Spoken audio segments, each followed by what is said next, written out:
डोंबिवलीतल्या MIDC भागात असलेल्या सोनारपाडा या ठिकाणी एका केमिकल कंपनीत मोठा स्फोट झालाय। त्यानंतर छोट्या स्फोटांचे काही आवाजही ऐकू आले आहेत। या स्फोटांमुळे साधारण 3 ते 4 किलोमीटरचा परिसर हादरलाय। डोंबिवली MIDC भागातल्या नेमक्या कुठल्या कंपनीत हा स्फोट झाला ही माहिती अद्याप समजू शकलेली नाही। मात्र आगीचे लोळ आणि धुराचे लोट हवेत दिसून येत आहेत। या स्फोटात 15 जण जखमी झाले आहेत। डोंबिवली MIDC फेज 2 मधील अंबर केमिकल या कंपनीत मोठा स्फोट झाला।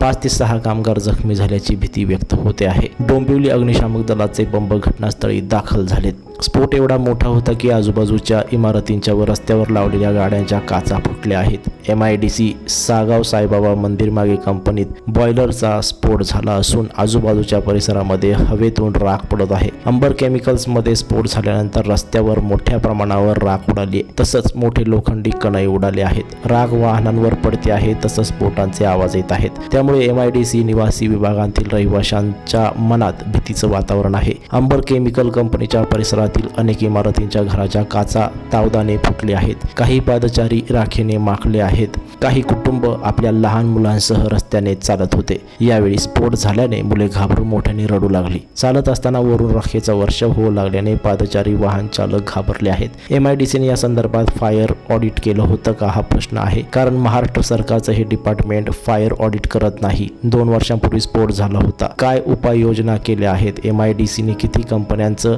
फायर ऑडिट केलं आहे त्याची श्वेतपत्रिका काढावी। MIDC हे फक्त पैसे खाण्याचं काम करते आहे असा आरोप जितेंद्र आव्हाड यांनी केला। TV9शी बोलताना त्यांनी ही प्रतिक्रिया दिली आहे। भीषण स्फोटानंतर MIDCतून बाहेर पडलेल्या एका कामगाराने सांगितलं की स्फोट झाला ती आमच्या बाजूची कंपनी होती। इतका मोठा स्फोट होता की आम्ही सगळे बाहेर पडलो। सगळे आगीचे लोळ येत होते। आमच्या हाताला भाजले आहे असं कामगाराने TV9ला सांगितलं। काही प्रत्यक्षदर्शींच्या माहितीनुसार मोठे स्फोट झाले। 2 ते 3 किलोमीटरपर्यंत हादरे जाणवले। अनेकांच्या घरांच्या काचेच्या खिडक्या फुटल्या आहेत। अग्निशमन दलाकडून अतिरिक्त कुमक मागवून आग विझवण्याचे शर्थीचे प्रयत्न सुरू आहेत। आग भीषण असल्याने अग्निशमन दलाच्या जवानांना आतमध्ये जाणे अद्याप शक्य झालेले नाही। अजूनही आग नियंत्रणात आणण्याचे प्रयत्न सुरू आहेत।